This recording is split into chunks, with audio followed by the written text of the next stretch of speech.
Hello, I am trying this in my car.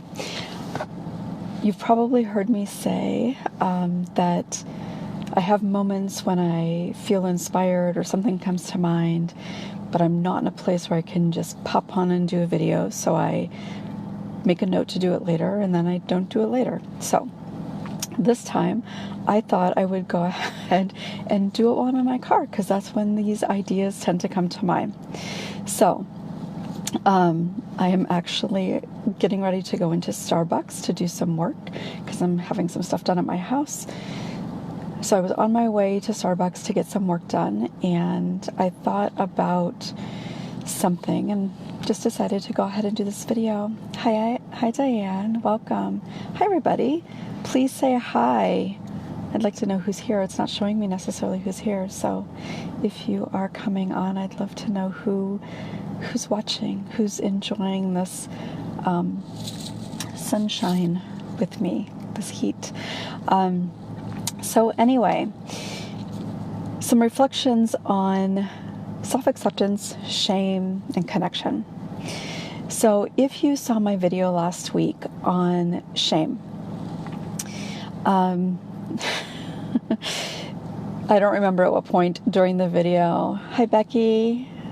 Hi. I'm not sure how to pronounce this. Trace, welcome. Tracy. However you say it, I'm happy to have you here. So welcomes. Let me see. Am I missing anybody? So if you watched my video on shame from last week, there was a moment that I was explaining something. Don't remember now what it was I was explaining, but I tried to say intricacy, and I could not get the word out of my mouth. I could see it. I knew what I was trying to say, but the word would not come out of my mouth. I don't even remember how I was trying to say it, but intricacy was the word that I was looking for. And interestingly, that happened on a video on shame. So what I found myself realizing kind of afterwards is that there was a time, really not all that long ago in the scheme of things, that, well, first of all, I wouldn't have been doing a video, but let's pretend I would have been doing a video. If I had done that, if I had tried to say something or even find the word and I couldn't find the word, but certainly if I had tried to say the word, but I couldn't get it out and I screwed it up like I did the other day, I would have been filled with so much shame. Shame would have been triggered so deeply that I would have reacted in a way that would have not only caused me to feel just internally really badly, but it honestly would have caused me to shut the video down and quite literally probably not try to do ever a live video again. Because in that moment, because as I talked about, I think on that same video, one of the things that I've struggled a lot with is believing that I'm stupid, believing that I'm not competent, but mostly just that I'm stupid, that I literally that my intelligence is incredibly low, and that I don't have the ability to learn or speak. And so in that moment, because that has been a long-held belief, that would have triggered that belief that I'm stupid. I can't get the word out because there's something wrong with me because I'm stupid. And I would have shut the video down. Now, one of the things that I have heard, which has been helpful in feeling like it's okay to show up no matter what, is that people watching my videos and watching me say the wrong words or struggle with finding words or just being able to say,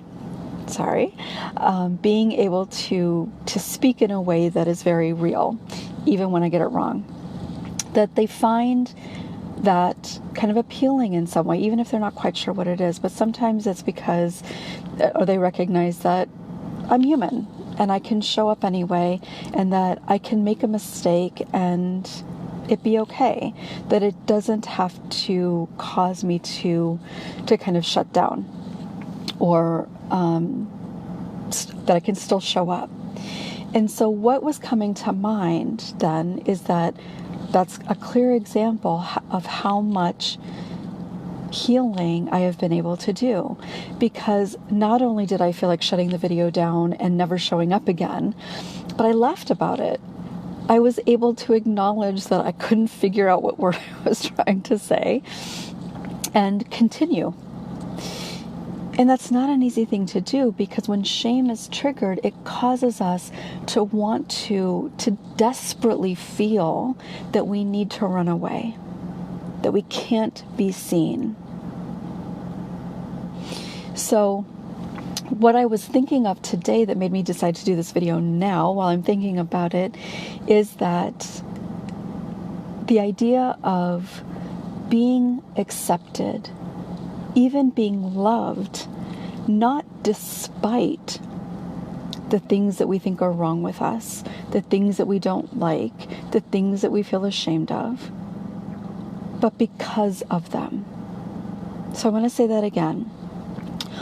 All the stuff that we're holding on to that we think makes us unacceptable, unrespectable, unlikable, unlovable, whatever it is, those things that we are holding on to, because again, that was a simple mistake, but in my mind, it would have made me believe that people would think I was stupid and would never want to hear anything that I have to say. But those things that we're holding on to that keep us hiding from showing up fully, from sharing ourselves, from being vulnerable, those are the things that actually make people feel closer to us, respect us more, love us more.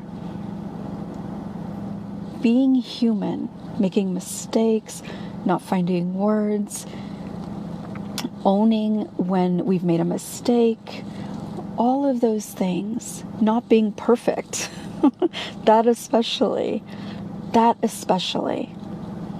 is what makes people feel connected to us. So it's not that somebody can like us or love us or respect us despite all of these other things. They love us and respect us and like us and appreciate us because of those things.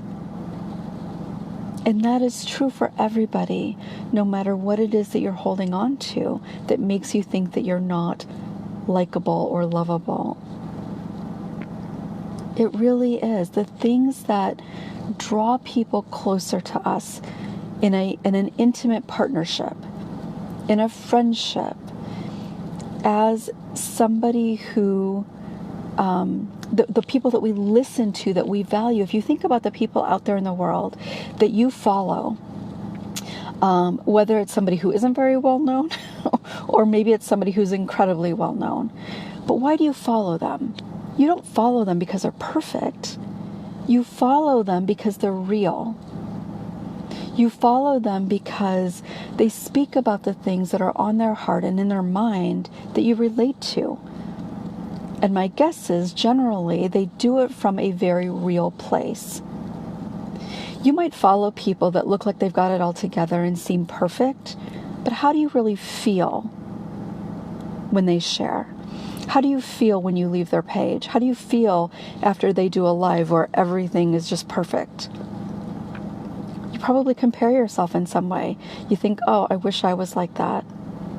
Maybe one day. No, you feel the most connected when somebody can screw something up. When somebody's being real about how they're feeling or what they're going through. And you feel that because they're being who they are, flaws and all, or imperfections and all. So if that is true for those people, that is true for you as well. There isn't a difference in that way. And it's so important that we all recognize this. We are not loved and accepted despite those imperfections, those struggles. We are loved and accepted because of them, because we are willing to acknowledge them. Really think about that. Think about, over the rest of this week, or over the next week, really think about that. Think about the times when you are feeling most connected to somebody, most relaxed. I can feel pretty confident in saying that it's really going to be most likely when you're around or listening to people that also do that. So, we are loved and accepted not despite our imperfections, but because of them. Just as we love, accept, and respect other people because of the totality of who they are. The deep connection that we feel to others is because of the totality of who they are, not because of the facade that they may present to the world. And if it's true for them, it is also true for you. And we all need to take that in a little bit more, including myself. As I was thinking about pulling over and doing this video, or doing this video before I go in, I thought, because typically in the morning I go out pretty early to work out or whatever. And I thought about the fact that I tend to have, I think, in the car, like everybody does. And I have these moments of inspiration. And I thought, oh, maybe that's what I could do to show up more regularly. I could like think about before I go into workout or after I work out or whatever, and taking a few moments to share my thoughts. And I thought, well, I don't think I really want to do that because I don't necessarily have all my thoughts together. And that would mean showing up likely with my hair in a ponytail, no makeup on, and possibly really hot and sweaty. So I thought, no, I don't think I'm really going to do that. I don't think I want to go that far. But the reality is when I tend to have the moments of inspiration come through, when I think of something to say. And quite often I will, at a stoplight, I'll pull out my phone and do a recording, just a little voice recording of the thought that went through my mind and what I could talk about. But the reality is that by the time I get back to that audio recording, if I even remember that I did an audio recording, like that, the energy in my body when I feel that inspiration is kind of gone sometimes. So, I don't know.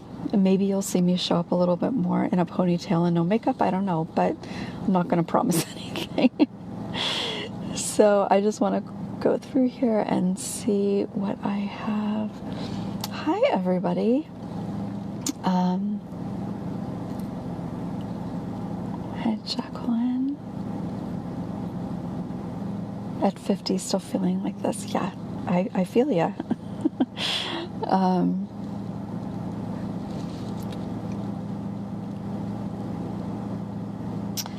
Thank you, Becky. I will say that I don't generally feel stupid any longer. I have been able to let that fear really go. It is a belief that I held on to, but it was also a fear that I was stupid. And I don't really have that fear or belief any longer.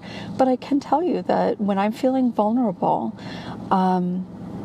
there are moments that can be triggered and create some self-doubt, but it's not something that I hold on to any longer. Hello, Kara. Oh no, video stopped. I see more comments, so hopefully it came back. Hi, Misha. Welcome. Welcome. So happy to have you here. Hi, Linda. Absolutely. Misha's saying we learn from one another in our honesty and full transparency. Absolutely. I could not agree more with that statement. And really thinking about what that means. So hearing that, we learn from one another in our honesty and full transparency. That is really powerful, and it is absolutely true. And to think about, what does that really mean? And as I read that out loud, it made me think about one of the really powerful healing aspects of retreat. Because we're learning and we're experiencing what it means to accept others and to be accepted, that we can be accepted. And again, not despite our struggles and our past and our experiences and whatever, but because of. So anybody who's been on a retreat with me, or maybe been to another retreat, you've had that experience, right? You don't feel connected in that experience despite how other people are sharing or how you're sharing. You're feeling it because of that. In fact, you wouldn't be feeling it if everybody showed up with the mask on and didn't take it off. You experience that depth of acceptance and connection because of showing up without the mask. So yes, I love that. Yes. Do not trust someone that does not claim and share their totality. I think that that's a really interesting point too. That when you're only seeing kind of certain things or the same things over and over again, there's an automatic kind of separation that creates, and certainly distrust can be a part of that. I am me, accept me for who I am, love me for all my faults and quirks. Amen. But it's kind of hard to really settle into that individually, isn't it? Like we can kind of believe that on some level. We can certainly desire that. And there are times that we can show up fully in that space. But there are also a lot of times that it's not easy to do that. And there's so much fear that can show up in that. Hi, Brenda.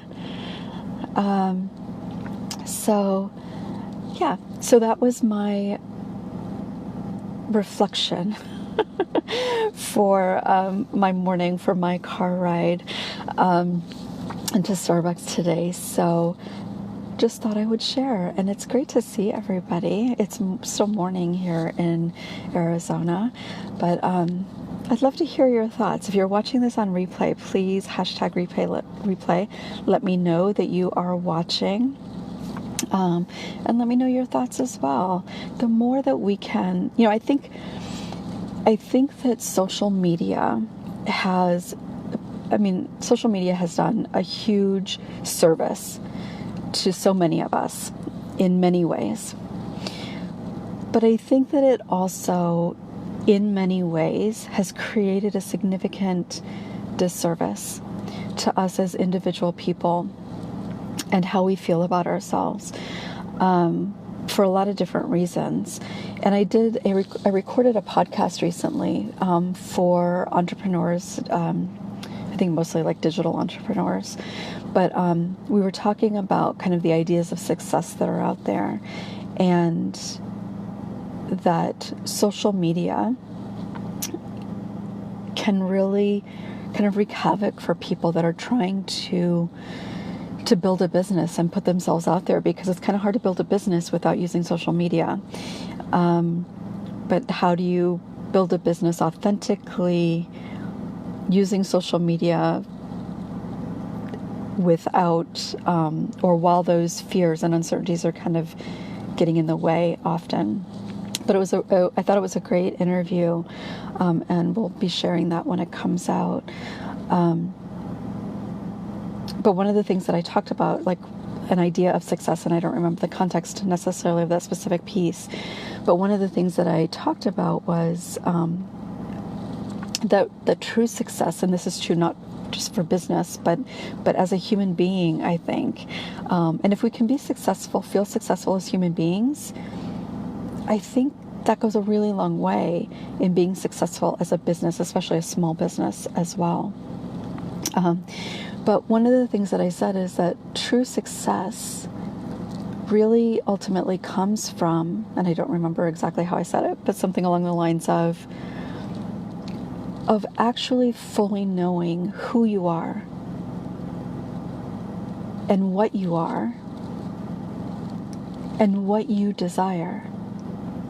Coming from a place deep within your being, not coming from a place of who you think you should be, what you think you should want, or what your business should like, or what your life should look like, but connecting deeply within and understanding, feeling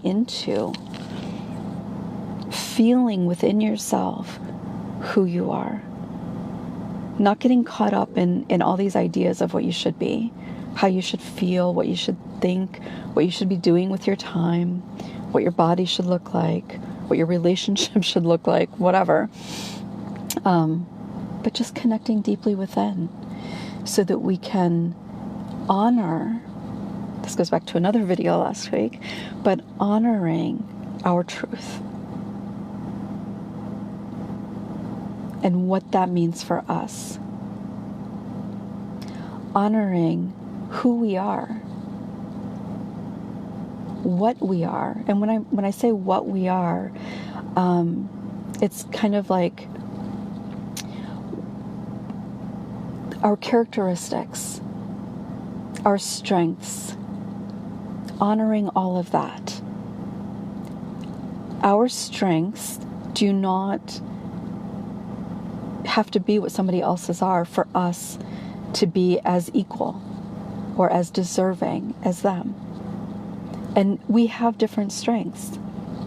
I think I might have shared a post about this relatively recently, and it was kind of a joke because whatever I was saying, I made a joke about I don't have the best words, because vocabulary, a vast vocabulary, is not something that I grew up with. But I thought about that in terms of the man who is in the highest office of this land, always talking about he has the best words, and clearly he does not, and neither do I. But recognizing that I am not a wordsmith. That's just the reality. Doesn't mean that I'm stupid. It's just not one of my strengths, but I have a lot of other strengths. So being able to recognize what we are in terms of what are our strengths, what are the things that come a little bit more naturally to us, what are our talents, whether that's in a business format or just in interacting with strangers. We all have different talents, and they all matter. And we can't all be really great at all the same things. And then knowing what we desire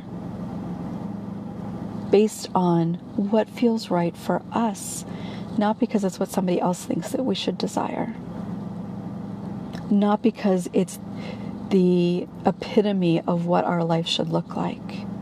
The whole idea of keeping up with the Joneses, or the Kardashians, or whatever it is.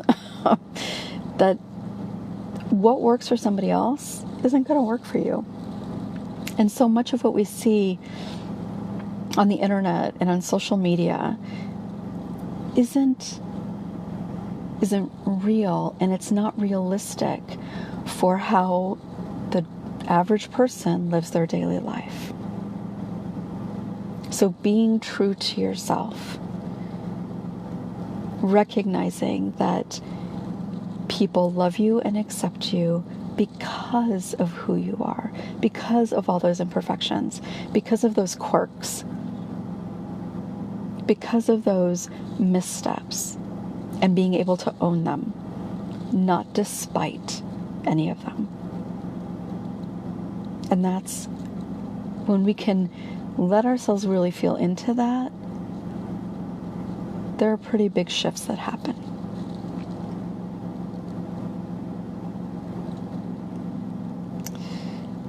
Tracy's sharing, during the first meeting, I didn't want you to really see who I was. And today I'm learning to be more genuine. That's a really powerful thing to think about in terms of going to people for help. Even a doctor, so many people will not be honest with their medical doctor, right? Can you raise your hand and feel like you didn't want to share exactly what was going on because you felt embarrassed? And often that's about shame, but and the same is true for a therapist. If you are hiding a part of yourself, then you're never going to be able to feel fully accepted, but you're also not going to be able to really get the help that you need because that person is only seeing part of the struggle. Hi, Lisa. So thank you all for being here and sharing this morning musing with me. Please let me know if you're watching this on replay. I would love to be able to just get a sense and feel into the fact that you've been watching this. And certainly if you have any thoughts, comments, questions, please feel free to share them. And I will look forward to connecting to you again very soon. Have a beautiful rest of your day.